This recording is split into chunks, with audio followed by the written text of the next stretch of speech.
নমস্কার, নমঃ সংস্কৃতায়। গতকাল আদি, অযোধ্যা আর অরণ্যকাণ্ডের বিষয়বস্তু সম্পর্কে আমরা জেনেছি। আজ কিষ্কিন্ধাকাণ্ড, সুন্দরকাণ্ড, যুদ্ধকাণ্ড ও উত্তরকাণ্ডের বিষয়বস্তু সম্পর্কে জানব। ঠিক আছে? আশা করি তোমরা আগের দিনের পিডিএফ ডাউনলোড করে নিয়েছো, সেই অনুযায়ী তোমাদের পড়া রেডি করে নিয়েছো। শুরু করি কিষ্কিন্ধাকাণ্ড। কিষ্কিন্ধাকাণ্ডের প্রথম শ্লোকটা। প্রতিটা কাণ্ডের প্রথম আর শেষ শ্লোক তোমরা অবশ্যই মুখস্থ করে নেবে, আমি পিডিএফে দিয়ে দিয়েছি। কিষ্কিন্ধাকাণ্ড ৬৭ সর্গ বিশিষ্ট। পম্পা সরোবরে বসন্ত ঋতু দর্শনে রামের ব্যাকুলতা, ঋষ্যমুখ পর্বতে রামের গমন ও সুগ্রীবের সঙ্গে মিত্রতা। প্রশ্ন আছে, কোন পর্বতে রাম ও সুগ্রীবের মিত্রতা স্থাপন হয়েছিল? ঋষ্যমুখ পর্বতে।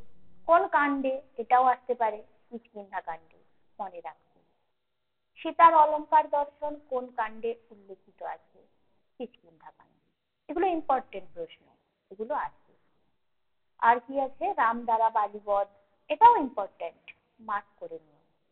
তারা বিলাপ, সুগ্রীব তথা অঙ্গদের রাজ্যাভিষেক, রামের পশ্রবণ পর্বতে আগমন ও চাতুর্মাস্য যাপন, বর্ষা বর্ণনা, সম্পাতি কথা, সীতার অন্বেষণে হনুমান যাত্রা ইত্যাদি বিভিন্ন বিষয়ের এখানে উল্লেখ আছে। এটা কিষ্কিন্ধাকাণ্ডের শেষ শ্লোক। দেখো,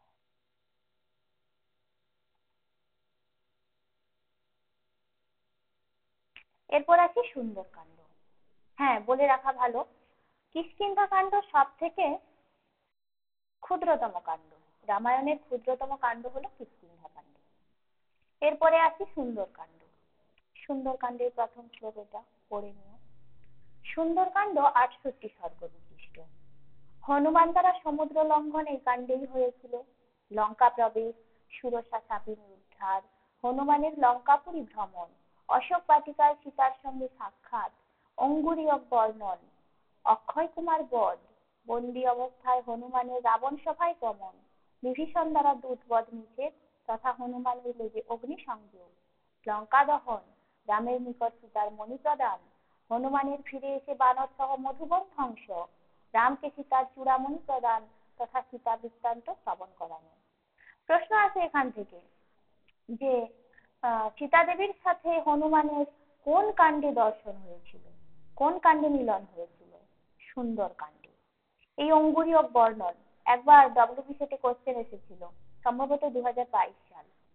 অঙ্গুরীয়ক বর্ণন কোন কাণ্ডে উল্লেখিত আছে? সুন্দরকাণ্ড।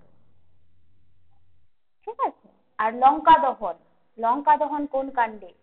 তখন স্বাভাবিকভাবেই মনে হবে যে যুদ্ধকাণ্ড বা লঙ্কা কাণ্ডেই লঙ্কা দহন হয়েছিল, কিন্তু না, সুন্দরকাণ্ডে। এটা তোমাদের মনে রাখতে হবে। এই দেখো, সুন্দরকাণ্ড নামকরণ হওয়ার কারণ, আদিকাণ্ড, অযোধ্যাকাণ্ড, অরণ্যকাণ্ড, কিষ্কিন্ধাকাণ্ড, এগুলো কি বলতো? এই যেমন অরণ্যে গমন করেছিল রাম লক্ষ্মণ সীতা দেবী, সেই জন্য অরণ্যকাণ্ড। কিষ্কিন্ধায় প্রবেশ করেছিল, তাই কিষ্কিন্ধাকাণ্ড। কিন্তু সুন্দর কেন নাম হলো?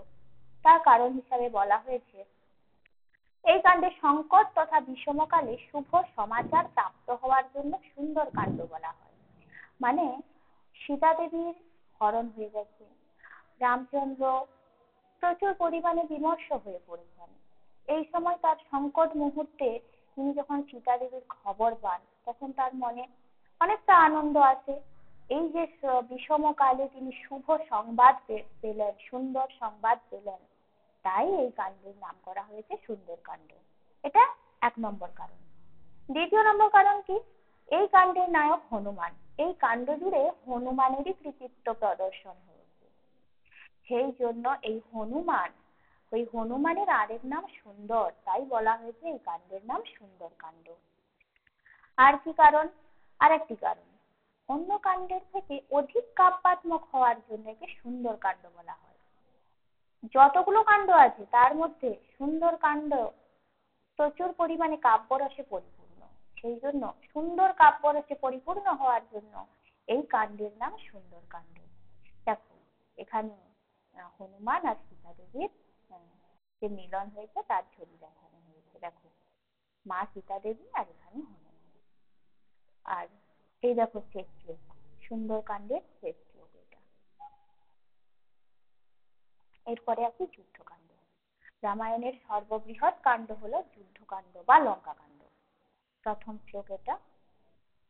যুদ্ধকাণ্ড 128 সর্গ বিশিষ্ট। এখানে বিষয়বস্তু কি রয়েছে?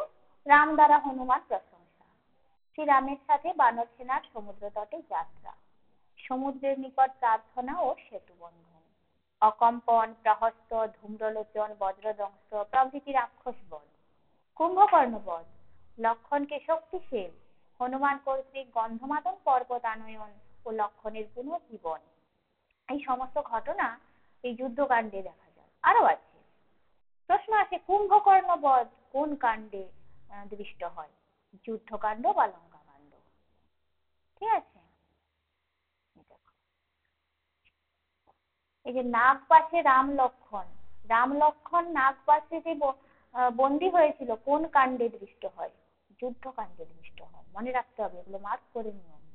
তারপর গরুরের আগমনে রাম লক্ষণ মুক্তি পায়, রাম রাবণের যুদ্ধ, রাবণ বধ, সীতার অগ্নি পরীক্ষা, রামের অযোধ্যা প্রত্যাবর্তন, বিভীষণ পরিত্যাগ, বিভীষণের রামের কাছে আশ্রয় গ্রহণ, ব্রহ্মাস্ত্র প্রয়োগ, মায়া সীতা বধ দেখে রামের মূর্ছা, রাম দ্বারা সূর্য পূজা, রাবণ বধ ও বিভীষণের রাজ্যাভিষেক, সীতার অগ্নি পরীক্ষা, ব্রহ্মা দ্বারা রামের স্তুতি, রামের অযোধ্যা প্রত্যাবর্তনের পর রাজ্যাভিষেক এবং প্রজাপালন। সমস্ত ঘটনাই এখানে কিন্তু গুরুত্বপূর্ণ। সীতার অগ্নি পরীক্ষা, রামের অযোধ্যা প্রত্যাবর্তন, রাবণ বধ, এই সমস্ত কিছু, তারপরে হচ্ছে রামের অযোধ্যা প্রত্যাবর্তনের পর রাজ্যাভিষেক, প্রজাপালন, এগুলো কিন্তু প্রশ্নে আসে যে কোন কাণ্ডে পরিলক্ষিত হয়, তাই মনে রাখতে হবে। এটা হচ্ছে যুদ্ধকাণ্ডের শেষ শ্লোক। এরপরে আসি উত্তরকাণ্ড, সর্বশেষ কাণ্ড উত্তরকাণ্ড। প্রথম শ্লোকটা দেওয়া রয়েছে। উত্তরকাণ্ড 111 সর্গ বিশিষ্ট। এই কাণ্ডের বিষয়বস্তু সম্পর্কে আলোচনা করা যাক। রাম দ্বারা প্রশ্ন জিজ্ঞাসা করার পর অগস্ত্য ঋষি দ্বারা রাবণের বংশ কথা শ্রবণ, সীতা পরিত্যাগ, রাজা নৃগ, উর্বশী, বশিষ্ঠ, যযাতি আখ্যান, শত্রুঘ্ন দ্বারা লবণাসুর বধ তথা শত্রুঘ্নের রাজ্যাভিষেক, লবকুশের জন্ম, রামচরিত রচনার গান, সম্ভোগ বধ, ইলাপুরুরবা আখ্যান, রাম দ্বারা অশ্বমেধ যজ্ঞ, সীতার পাতাল প্রবেশ, লবকুশের রাজ্যাভিষেক, রামের মহাপ্রস্থান তথা রামাদির দেহত্যাগ, রামায়ণ পাঠ ফল বা রামায়ণ পাঠের উপকারিতা ইত্যাদি। এখানে দেখো লবকুশের জন্ম কোন কাণ্ডে দৃষ্ট হয়? প্রশ্ন আছে। উত্তরকাণ্ড। সম্ভোগ বধ, রামায়ণের সময়ে শূদ্র জাতির তপস্যা নিষিদ্ধ ছিল। এই সম্ভোগ ছিলেন শূদ্র জাতি, তিনি তপস্যা করছিলেন, তাই রামের দ্বারা হত হন। এই সম্ভোগ বধ কোন কাণ্ডে দৃষ্ট হয়? উত্তরকাণ্ড। এটা খুব ইম্পর্টেন্ট, মনে রাখতে হবে। আর রামের মহাপ্রস্থান, রামের সমস্ত ভ্রাতাদের দেহত্যাগ, এগুলো তো অবশ্যই মনে রাখবে। আর রামায়ণ পাঠের ফল বা রামায়ণ পাঠের উপকারিতা কোন কাণ্ডে পরিলক্ষিত হয়? প্রশ্ন আছে। উত্তরকাণ্ডে পরিলক্ষিত হয়। আর এখানে দেখো উত্তরকাণ্ডে শ্লোক দেওয়া রয়েছে। ঠিক আছে, আজকে এই পর্যন্তই থাক। আশা করি ভিডিওটা তোমাদের খুব ভালো লেগেছে।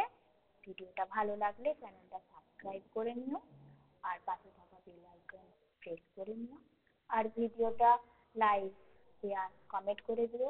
তোমাদের যদি কিছু প্রশ্ন থাকে তোমরা কমেন্ট করবে, আমি অবশ্যই তোমাদের উত্তর দেব। আজ এই পর্যন্তই থাক, দেখা হচ্ছে পরের ভিডিওতে।